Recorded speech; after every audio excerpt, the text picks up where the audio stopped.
आपली संस्कृती, आपले संस्कार सदा राहू दे आपल्या सोबत। भारताच्या महान ग्रंथांचे आणि काव्यांचे संपूर्ण संकलन सबस्क्राइब करा तिलक।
कृष्ण आणि बलरामाला विदेह यात्रा करण्याची विद्या शिकवत असताना गुरु सांदीपनी त्यांना हिमालयाच्या मध्यावर स्थित श्री बद्रीनाथ या देवस्थळी घेऊन गेले।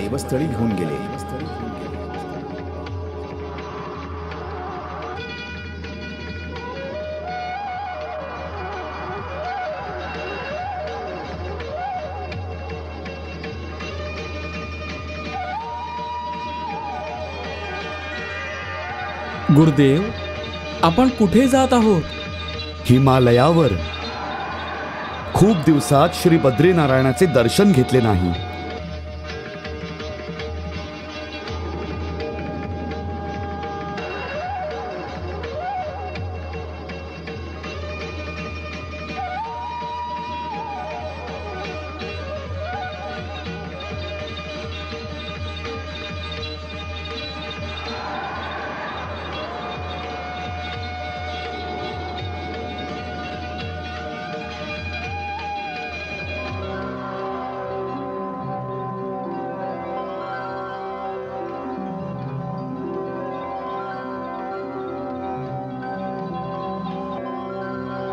तिथे त्या तिघांनी सगळ्या देवतांसोबत बद्री विशालाची स्तुती गायली। नारायणाने बद्री विशालाचे दर्शन घेतल्यावर स्वर्गात देवता, देवर्षी नारद, ब्रह्मदेव या सगळ्यांनी अत्यानंदाने जयघोष केला आणि सगळ्यांना खूपच आनंद झाला।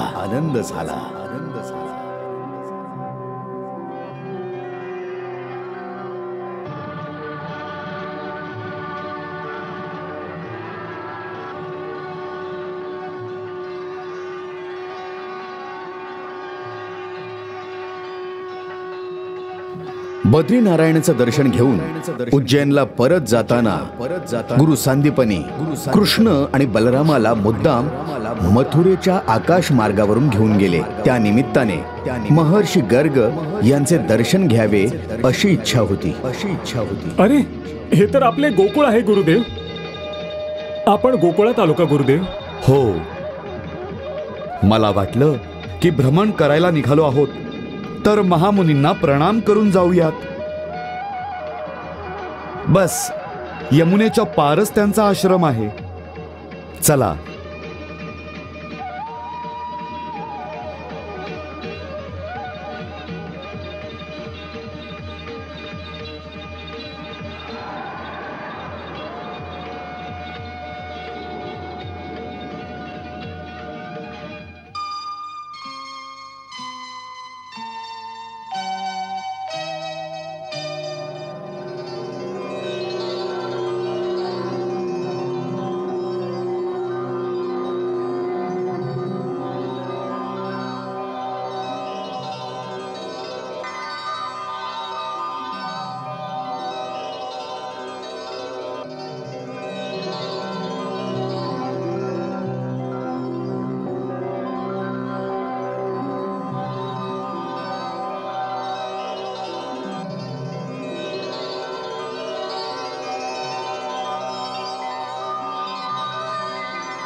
हे जगाच्या पालनहारा, हे भगवान अनंता, या भक्ताचं नमन स्वीकार करा.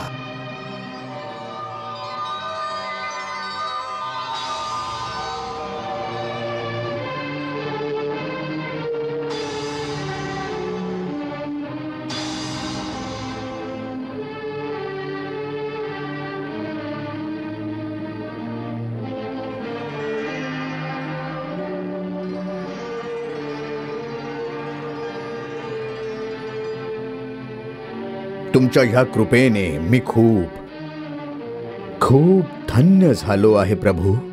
मी धन्य झालो. महामुनी, मी आपली काय सेवा करू?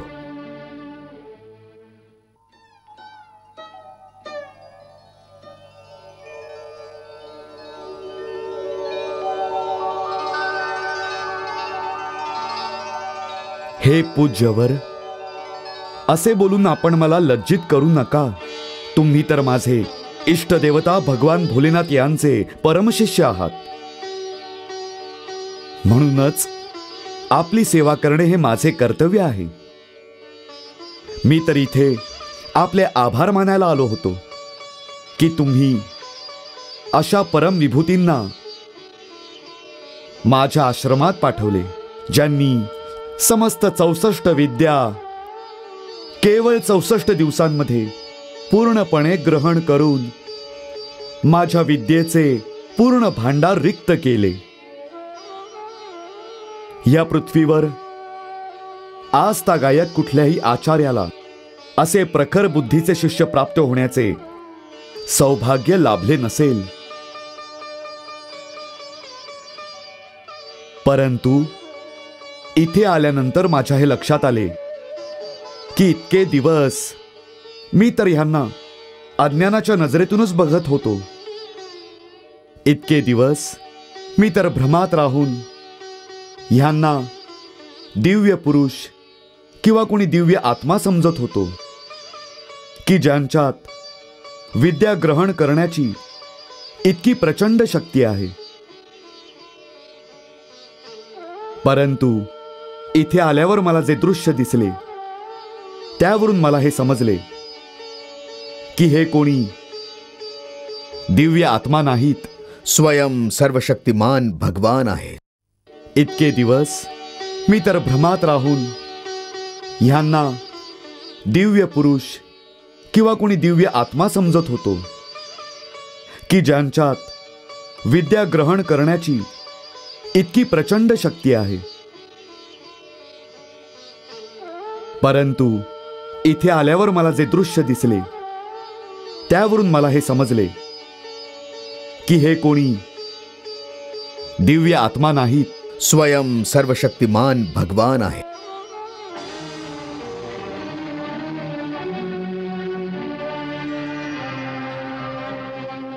हेच आहेत त्रिलोकांचे स्वामी भगवान श्रीकृष्ण.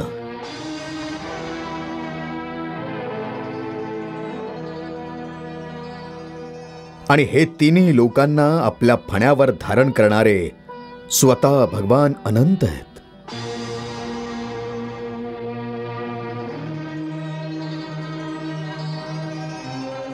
तुम्ही यांना ओळखू शकला नाहीत?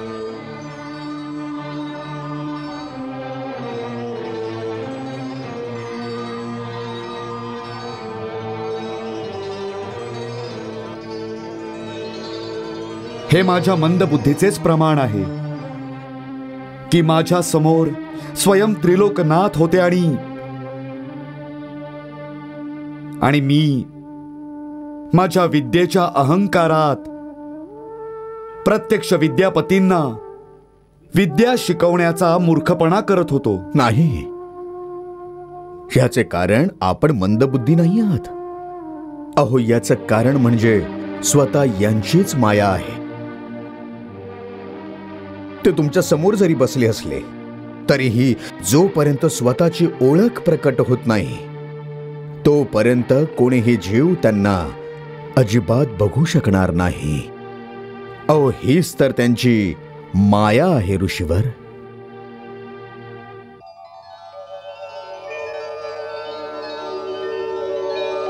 तुम्ही ज्याला जन्म देता तो तुम्हालाच ओळखतो.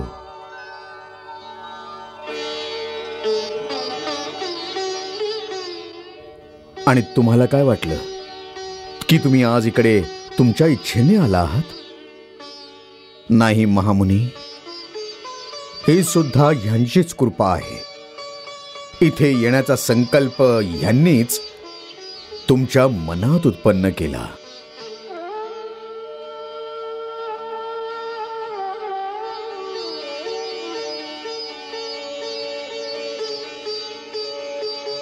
महामुनी गर्ग सत्यच बोलत आहेत प्रभू.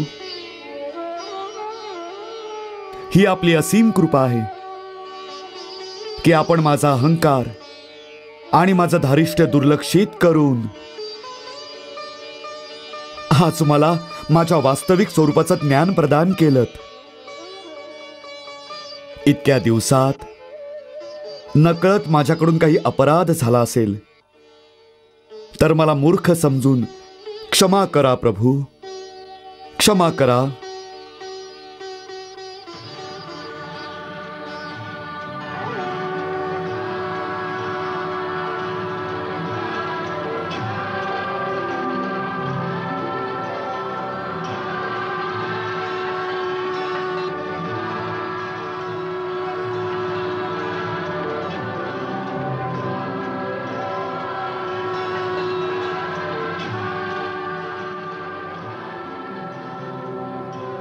हे जगदीश्वर, हे त्रिलोकनाथ, माझ्या अपराधांना क्षमा करा, क्षमा करा प्रभू. अहंकारात येऊन मी जो उद्धटपणा केला आहे तो मायेच्या भ्रमात येऊन केला आहे.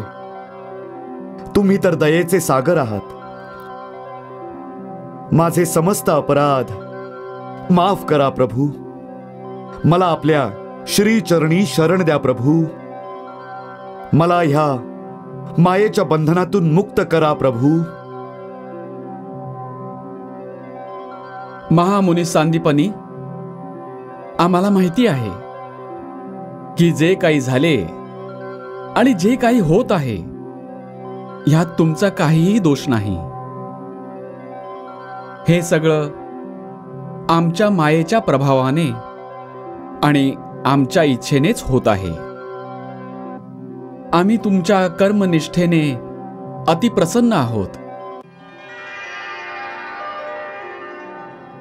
तुमची निष्ठा आणि भगवान शंकरांवर तुमची जी श्रद्धा आहे त्या प्रभावामुळे तू आमच्या मायेतून मुक्त होशील.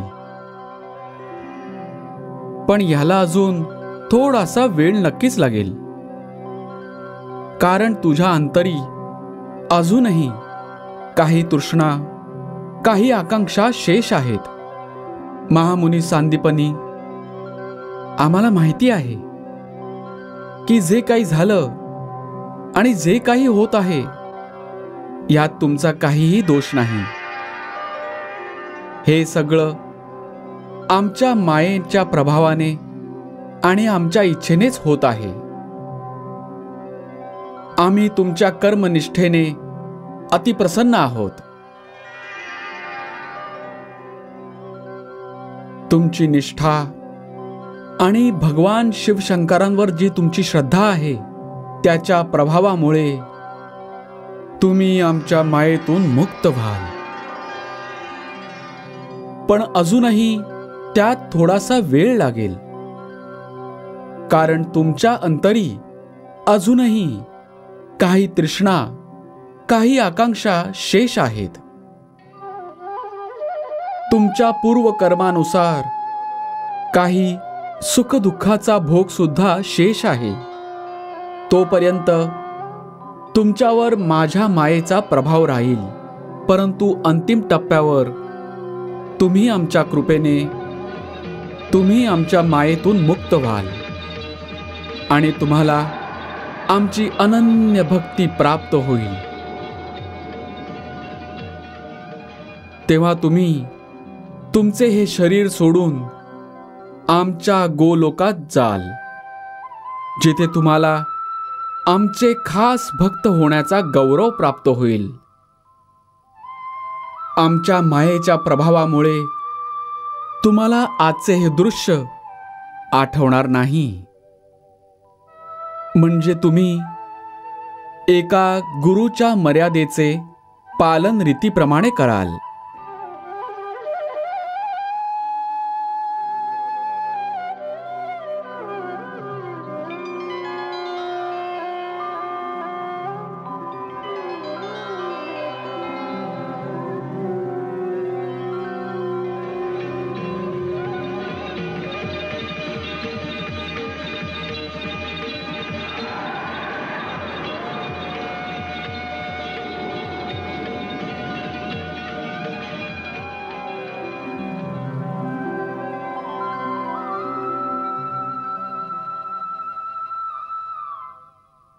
आजचे अध्यापन पूर्ण झाले आणि ह्याबरोबरच माझ्या विद्येचे सारे भांडार आता रिक्त झाले.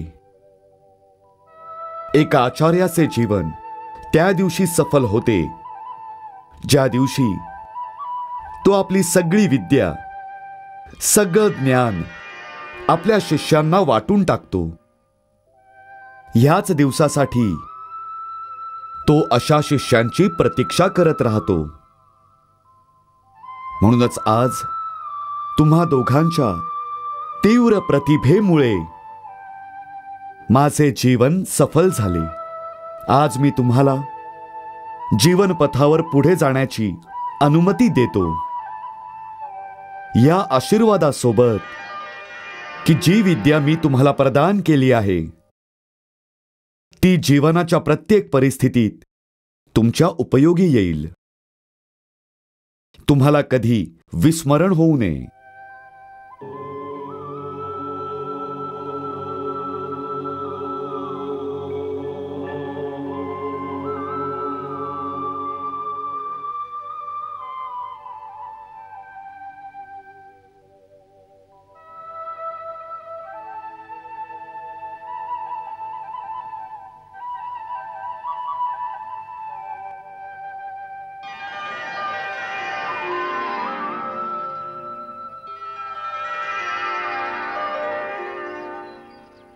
आज गुरुदेवांनी तुम्हाला देशोदेशीचं भ्रमण करवलं का? हो, खूप दूरपर्यंत गेलो होतो. हो का? हो, आणि तुझ्या गावावरून सुद्धा गेलो होतो. माझ्या गावावरून? खरंच? हो, आणि तुझ्या मातेचे दर्शन सुद्धा घेतले. माझ्या मातेचं दर्शन घेतलंस? हो. नाही नाही, तू खोटं बोलतो आहेस. तू माझ्या आईला कसं ओळखलंस? तू तर तिला बघितलं सुद्धा नाहीयेस. पण तुझ्याकडून त्यांच्याबद्दल ऐकलं तर आहे. त्यांच्या नाकाच्या डाव्या बाजूला एक काळा तिळ आहे. आहे की नाही? हो. त्यांचे नाक दोन्ही बाजूनी टोचले आहे. हो की नाही? हो हो हो. त्यांचे केस अर्धे श्वेत, अर्धे श्याम आणि कुरळे आहेत. हो हो. आणि त्यांच्या डाव्या हातावर एका घावाची खूण आहे ना? हो, तिला एकदा गाय चावली होती. हो, तीच आहे माझी आई. काय करत होती? तेच, दही घुसळत लोणी काढत होती. लोणी काढत होती. आणि मी तुझ्यासाठी त्यांचे लोणी सुद्धा चोरून आणले. लोणी घेऊन आलायस तू? हो. कुठे आहे? दाखव ना, दाखव ना रे. दाखवतो. जय महामाया.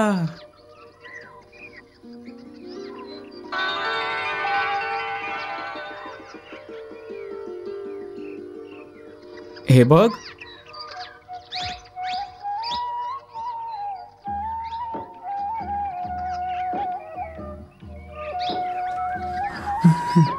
अरे, हा आईचाच वाडगा आहे. खूप वर्ष घरात सांभाळून ठेवला आहे. वा मित्रा, तू तर कमालच केलीस रे.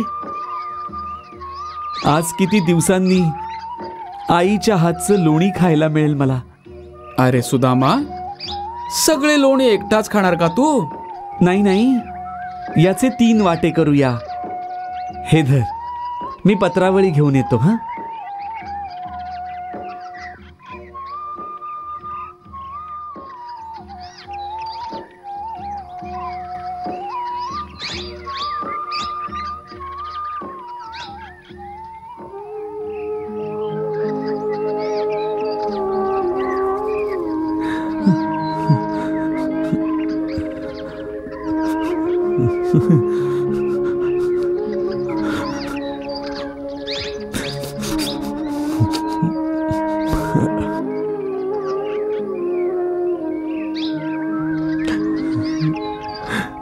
या घे पत्रावळी.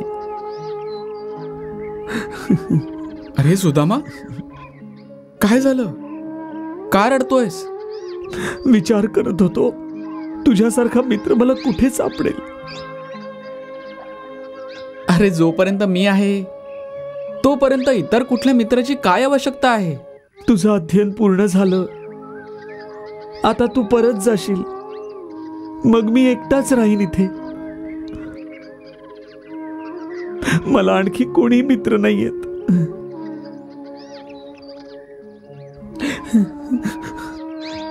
अरे, तू कृष्णाशी मैत्री केलीस ना? मग अजून कोणत्या मैत्रीची काय आवश्यकता आहे? हे बघ, तुला जेव्हा माझी गरज पडेल मी त्या क्षणी तुझ्याकडे धावत येईन. कधीही गरज पडली तेव्हा संकोच करू नकोस. तू माझ्याकडे ये किंवा मला तुझ्याकडे बोलावून घे. तू मला वचन दे, तू असे करशील ना? बोल, तू मला विसरणार नाहीस ना? बोल, करशील ना तू? तुझ्यासारख्या मित्राला विसरणं असंभव आहे मित्रा, असंभव आहे. सुदामा, मित्रा, सुदामा.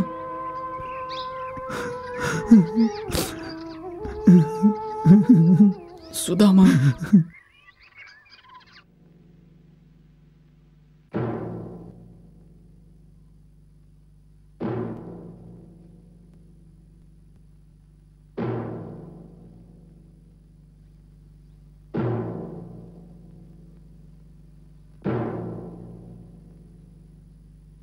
खूप खोल विचारात दिसताय. काय झालंय? काय विचार करताय?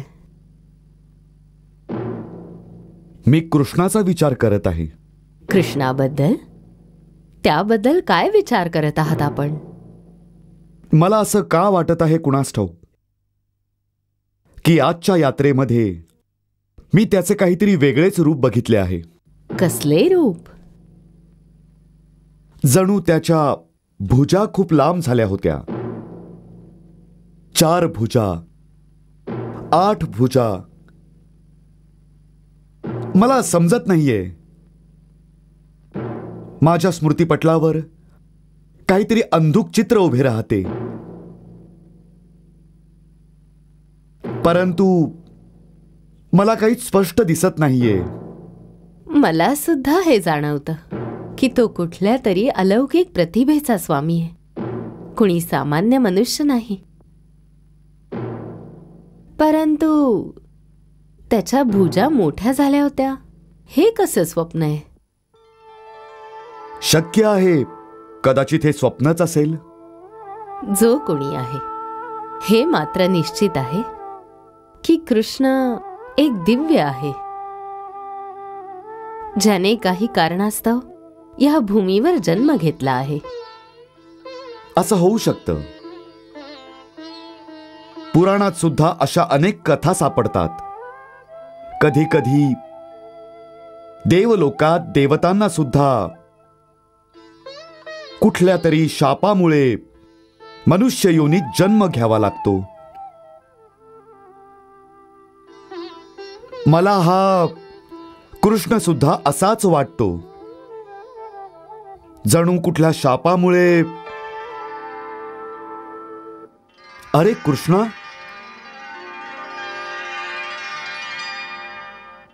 ये कृष्णा, ये बलरामा.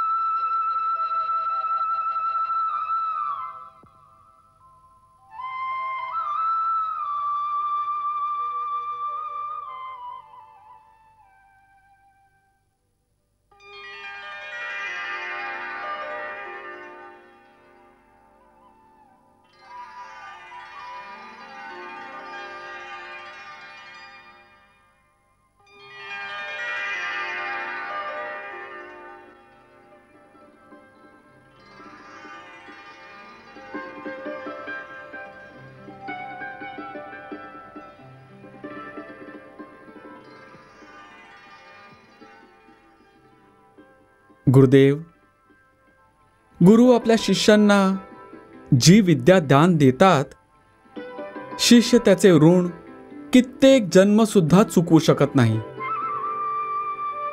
तरीही लोकमर्यादेसाठी जाण्यापूर्वी गुरुदक्षिणा देणे हा शिष्याचा धर्म आहे.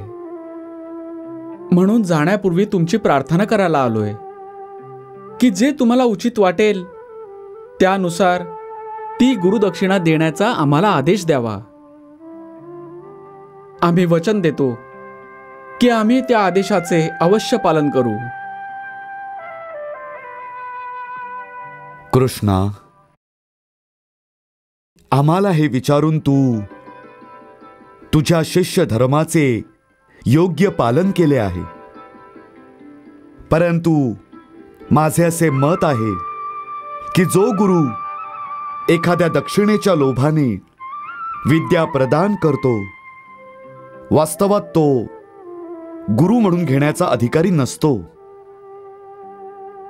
तो तर फक्त निम्न कोटीचा व्यापारी आहे. अशा गुरुने दिलेल्या विद्येत ब्रह्मज्ञानाचे तेज कसे असू शकते?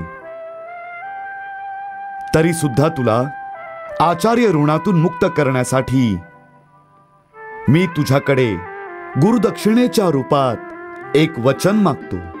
आज्ञा गुरुदेव. मला वचन दे की जी विद्या मी तुला दिली आहे तिचा जनकल्याणासाठी तू सदुपयोग करशील, आणि ज्या शक्ती मी तुला प्रदान केल्या आहेत त्याचा उपयोग कोणालाही पीडा देण्यासाठी, दुःख देण्यासाठी किंवा कोणावर अन्याय करण्यासाठी करणार नाहीस. हो, उलट त्यांचा उपयोग कोणी दुःखी आणि अन्यायाने पीडित जीवाच्या मदतीसाठी अवश्य करशील. जिथे तुला कोणीही अत्याचारी किंवा आततायी प्राणी दिसेल त्याचा विनाश करण्यासाठी ह्या शक्तींचा वापर तू अवश्य करशील. मला वचन दे, बस. माझी हीच गुरुदक्षिणा आहे.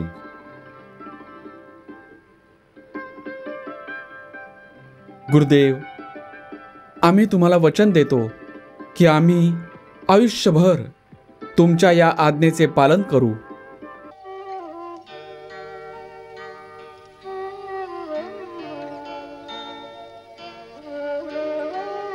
इतके दिवस तुम्ही आम्हाला तुमच्या ममतेच्या छायेखाली आश्रय दिला, इतका स्नेह दिला की आम्हाला आमच्या घराचे विस्मरण झाले. या उपकाराचे ओझे या आयुष्यात तरी चुकते करता येणार नाही.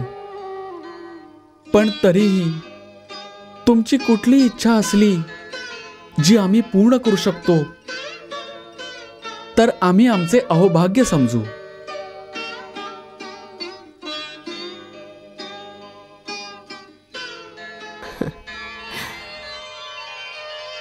तू माझी इच्छा पूर्ण करू शकणार नाहीस, म्हणून नको विचारूस मला. नाही माते, अशी कुठलीही इच्छा नाही जी आम्ही पूर्ण करू शकणार नाही. आम्ही तुम्हाला वचन देतो, जर आम्हाला आमचे प्राण जरी द्यावे लागले तरी तुमची इच्छा आम्ही अवश्य पूर्ण करू. म्हणून बोला, तुमची काय इच्छा आहे?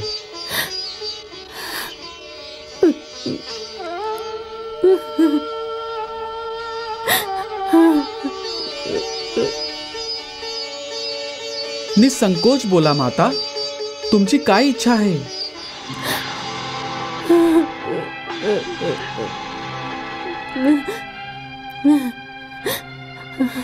बोला ना माता, बोला. गुरु माता बोला, बोला माते, सांगा ना माता, बोला ना. तू मला का विचारतोयस? कोणीही माझी इच्छा पूर्ण करू शकणार नाही, म्हणून नको विचारूस मला. नको विचारूस, नको विचारूस, नको विचारूस, नको विचारूस. माझ्या वचनावर विश्वास ठेवा. मी आपली इच्छा अवश्य पूर्ण करेन. बोला, सांगा ना. मग ऐक. आमचा एकच पुत्र होता पुनर्दत्त, जो तरुणपणी मृत्यू पावला.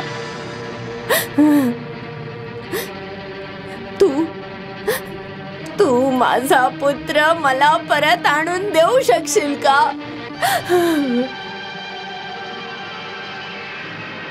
सांग ना.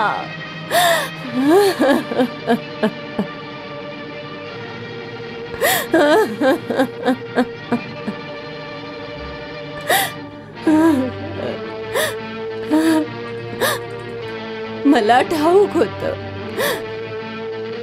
की तू माझी इच्छा पूर्ण करू शकणार नाहीस, म्हणूनच खोटं वचन का देतो आहेस?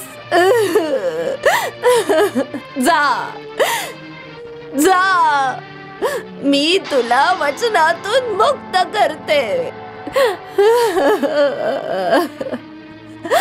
मी तुला वचनातून मुक्त करते.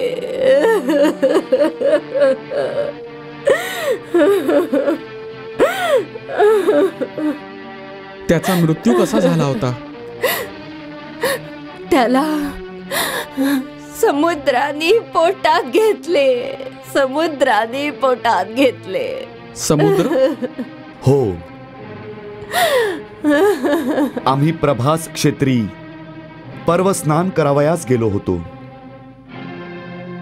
आमचा पुनर्दत्त सुद्धा तिथेच काठावर स्नान करत होता. अचानक समुद्राची एक मोठी लाट आली आणि त्याला ओढून आत घेऊन गेली. मग तो परत आला नाही.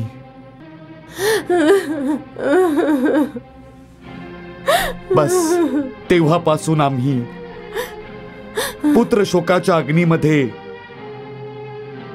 गपचूप असेच जळत आहोत. माझे कुळ नष्ट झाले आहे.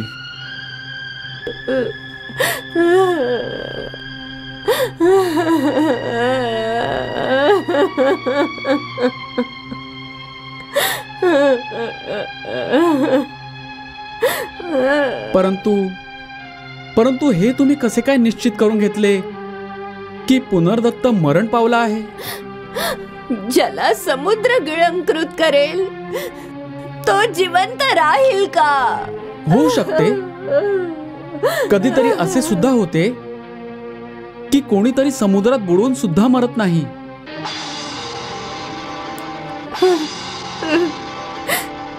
बेशुद्धीच्या अवस्थेत लाटांबरोबर वाहत तो कुठल्या तरी दुसऱ्या किनाऱ्यावर जाऊन पोचतो. असे होऊ शकते की अशाच प्रकारे तुमचा पुत्र सुद्धा कुठल्या तरी दुसऱ्या देशात जाऊन पोचला असेल. मी सुद्धा वर्षानुवर्ष ह्याच आशेवर होते, परंतु मी आई आहे ना. आपल्या पुत्राच्या मृत्यूवर विश्वास ठेवणं खूप कठीण होतं. परंतु आता मी निराश झाले आहे. तुम्ही आता निराश होऊ नका माता. माझा विश्वास आहे की तुमचा पुत्र सापडेल. आता या बोलण्याला काय अर्थ उरला आहे? तुझ्यासारखे सांत्वन देऊन अशा प्रकारे प्रत्येक वेळी आशा वाढवणारे तर खूप भेटले,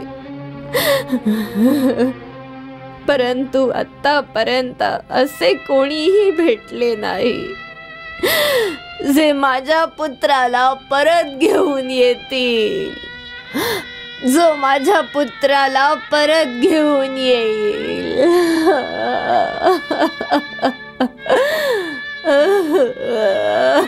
आपल्या दुःखाचे ओझे या बालकांवर का लादतेस?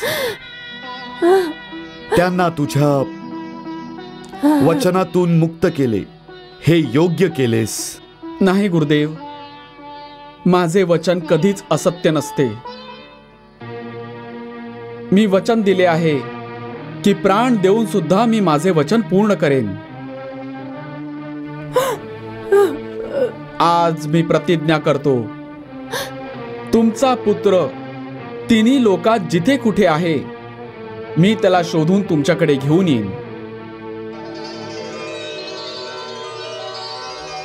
आणि तेव्हाच मी स्वतःला आचार्य ऋण आणि गुरुदक्षिणेच्या उत्तरदायित्वातून मुक्त समजेन.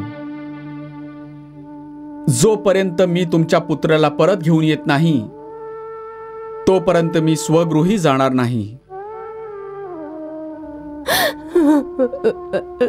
मला आशीर्वाद द्या की माझा हा पण पूर्ण होईल.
हे जगतपती, हे त्रिलोकीनाथ, माझ्या तटावर स्वयं प्रकट होऊन आपण मला दर्शन देण्याची जी कृपा केली, यासाठी आपले कोटी कोटी प्रणाम.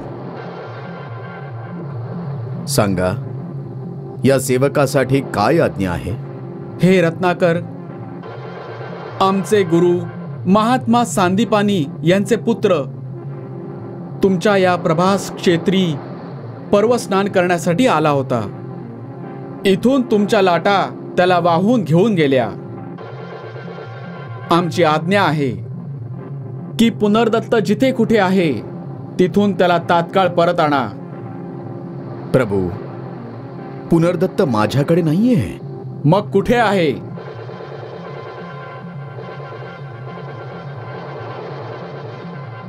प्रभू, माझ्या पोटात पांचजन्य नावाचा एक महान राक्षस राहतो. हे त्या महादैत्याचं कार्य असू शकेल. तो समुद्र तटावर स्नान करणाऱ्या लोकांना ओढून समुद्रात घेऊन जातो आणि त्यांना खाऊन टाकतो. पुनर्दत्ताला सुद्धा त्यानेच खाल्लं असेल.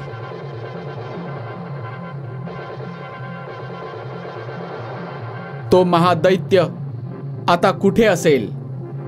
आता तो समुद्राच्या पोटात असलेल्या एका छोट्याशा शंखाच्या आत लपून विश्रांती घेतो आहे. छोट्याशा शंखाच्या आत? हो, तो मायावी राक्षस त्याच्या शक्तीने आपलं शरीर छोटं करून त्या शंखात लपून बसतो. तेच त्याचं निवासस्थान आहे. मग चल, मला तिथे घेऊन चल. थांबा बलराम दादा, मी सुद्धा येतो बरोबर.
उठा दैत्यराज, बाहेर या आणि बघा, तुमचा काळ तुम्हाला भेटायला आला आहे.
Hare Krishna, Krishna Krishna